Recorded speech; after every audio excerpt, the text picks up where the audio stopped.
Ladies, gentlemen, and exiles of all ages, we are only a few days away from the official release of the early access for Path of Exile 2. This game is looking absolutely fantastic, even in its early access state, and with this it is of course generating a ton of attention and interest too, including a large majority of this from people who haven't even played the first Path of Exile, the original, at least not towards the actual endgame.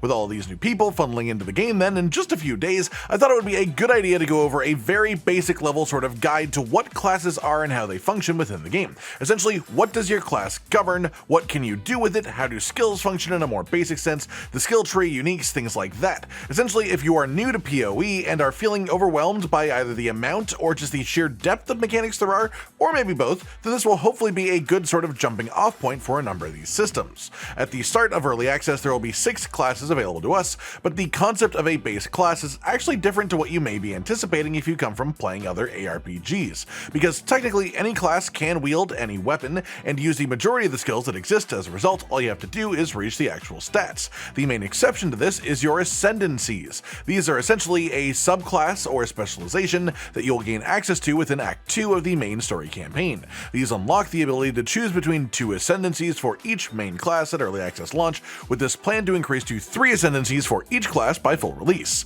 The nodes in each Ascendancy skill tree can only be taken by characters who have made that Ascendancy choice, and even then you are limited to 8 total points to spend within them, so in that way they really are truly the only class unique part of getting yourself set up in the game to begin with, and they are pretty much entirely what you want to base your original class decisions on to begin with, as Ascendancy options depend on the base class you choose. A good example of this is the Witch class, which is heavily focused around minions as a base concept. One of the Ascendancies is Infernalist. This gives you access to a unique skill called Demon Form, which literally can turn you into a demon to increase your cast speed and damage while also draining a slowly increasing amount of health from you, creating a fun risk-reward type of playstyle. And this Ascendancy also replaces mana as a concept for you as well if you take that node, and instead of spending from a high resource pool until it empties like how mana works, you instead build up what is essentially an overheat gauge, where the quicker you cast spells, the faster the number goes up, and when it hits maximum you take all of your health and shields as a damage number, so it becomes about not overfilling instead of not emptying, completely changing the gameplay feel of that class.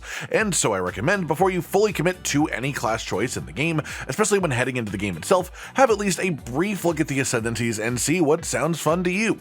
That said, back to the base skill tree itself, each class will start in a different location, but every class shares the same tree. There is a starting location for more dexterity focused classes, and the dexterity side tends to build towards ranged weapon damage and evasion, the intelligence focused section tends to build more towards spells and energy shield, and the strength focused section tends to build more towards melee weapons and armor gain. And with the tree being a connecting web, there are of course some overlapping bits too, where strength and intelligence ride the same sort of line as an example, strength and dexterity, all the different sort of combos, and some of the classes do start in between these. You can branch out eventually to any corner of the skill tree that you would like to, but obviously your starting position makes your first few points a little bit forced. An important note is that as opposed to the first Path of Exile game, in PoE 2, you can now reset skill points simply with gold as the only cost, which is an extremely easy and common resource to gain within the game. This means that you can actually experiment a little bit in the skill tree and just sort of wing it early game without regretting it too hard later on, like you absolutely could do in the first game.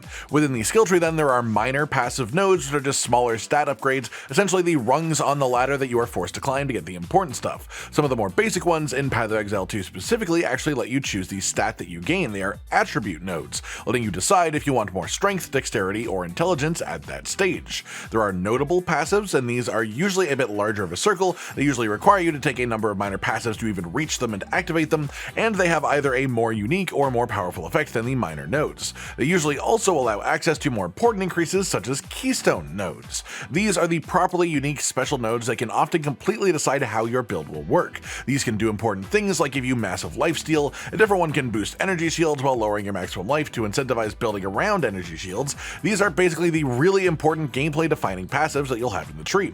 An important note as well is that in the game we will have 2 weapon sets that you can swap between whenever you want to from the character screen, and you can either use it to just swap from 2 different sets of stats if you want to of the same weapon types, or you can just fully equip different weapons. For a warrior, this could look like using a one-hander and a shield as one weapon set, and then a two-handed weapon in the other weapon set. Or you can get much more creative and fancy with it, because as long as you meet the stat requirements, you can equip any weapon type as any class. And this means that you can also then use the skills that require those weapon types to activate too. Essentially, this lets you sort of multi class if you want to get really crazy with it. That said, along with this system are weapon set specific skill points. These are skill points that you can specifically say, I only want these to work when I'm using weapon set 1, and if instead I'm using weapon set 2, I want these skill points to actually be over here. These are a limited resource that you can unlock more of, they're a thing that you actually have to work towards, but they add a lot of potential creativity for builds and a lot more potential for the weapon swapping system. Past passives are of course your actual active skills as well, and outside of the ones that are unlocked in Ascendancies, all skills are created with skill gems. These, for the most part, early game at least, you will receive from quest objectives, or occasionally from random drops from enemies too. Skill gems each have a level, and that level defines which skills you can unlock with it. You can also apply it to an already unlocked skill to increase the level of said skill to the maximum amount that gem provides, which boosts its damage and often any other effects as well, such as armor-piercing rounds for the mercenary, which shreds armor with every hit. The amount of armor shredded per hit increases with levels of the skill as well, not just the damage. As I mentioned earlier, you can have multiple weapon sets, and so as an elementalist, you could decide that you want to shred armor for whatever reason, just to pick something really wild and out there. So you could have a crossbow as your secondary weapon set, and then use armor-piercing rounds. Of course, outside of rare, nichely perfect combinations, you are generally better off sticking to the spells that match your base stats and stat growth anyways, but it's good to be aware of this system regardless. Aside from these active skills that you get from the skill gems, there are also support gems. Each active skill can hold up to 5 support gems, and these alter the ways that your skills work. If you come from a Diablo background, think skill runes in Diablo 3, except with far more freedom, honestly. There is one massive pool of support gems that exists within the game. As with skill gems, a lot are gated with either stat or level requirements, and in Path of Exile 2, when you use a support gem to pick a support option to add to a skill, you will be given recommended options that the developers think are a good pairing with the base skill. This system is still a work in progress, but it is quite good from what I was able to see from the early events that I've been to, and it's usually a pretty good place to start, especially for beginners who don't already have an idea of what they want to build towards with their support gems. That said, you can ignore this and make any possible support gem that you would like, at least that fits the level of the gem, and through this you can do things like create triple projectiles instead of one, you can change damage types of skills, you can add damage over time effects, you can add crowd control. One of my favorite early combos in an early event that I was at for the game was Galvanic Shard's skill for the mercenary. This fires bolts that release chain lightning effects when they hit an enemy, and then sticking piercing shot support gem in that skill. What this did was essentially make it so that the initial bolt can hit multiple enemies, thus it would launch off multiple sets of chain lightning instead of just the one per shot. And this is a very simple example of how this system works and how you can really just sort of break things in very fun ways. Of course, it's also important to note that you can only have one of each support gem equipped at a time, so if you put piercing shots on Galvanic Shards, you can't put it on a different ability as well. There is one more type of skill and one more type of gem related to it too, which are spirit gems. These unlock what are essentially persistent permanent buff skills. What this is will change up depending on the class that the skill originates from, like Monk being able to deal cold damage when hit, or Sorceress gaining secondary flaming skull projectiles when you cast a fire spell. These aren't generally things that you'll need to think about too much after putting them in, but they can also have a pretty large effect on your general gameplay, and for a witch, for example, this is your main source of permanent minions as well. Your skills can create temporary minions, but it's spirit gems and spirit skills in your general spirit pool that will define your permanent friends for that class and the minion archetype. The last thing that I want to talk about then is uniques. These are your big build changing and altering powerful items you can find in the game, and where they most differ from other games in this genre is, generally speaking, you don't want to just put a unique on in Path of Exile 2 the moment that you find it. Not every unique will be good for you to use. Most of them will ask you to build a specific way to get the most out of them, and from the ground up, the design philosophy from the developers is to never let a unique item be just like a stat stick. Never give them enough good raw stats they would use it over a perfectly crafted rare item without actually caring about what the effect on it is. A few examples of this in action, so you know what these will actually provide as options, are the Couture of Crimson Guild investments, which increase armor and energy shield, reduce maximum life, reduce bleed duration against you, but then the big effect is that your life leech effect can overflow maximum life. This means that you can actually overheal from your attacks and gain bonus maximum life from this healing.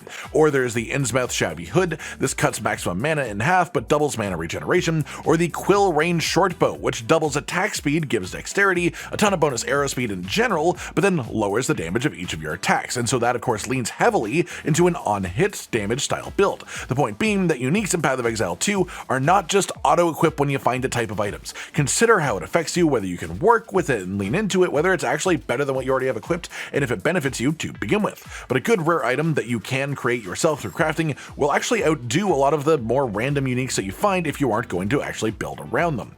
That just about does it for today, everyone. Essentially an introduction to what the actual functionality of a class is. Essentially a guide to classes, but not a class guide. An explanation of what your class actually does, the skill tree, what the skills do, how to change them up, and then uniques as well, which of course will have a massively different effect on you depending on your class too. I hope you've all enjoyed this then, and I wish you the best waiting until early access releases this coming Friday. Like if you liked the video, subscribe to the notification bell for more, and most importantly, ladies and gentlemen, until next time, stay sweet.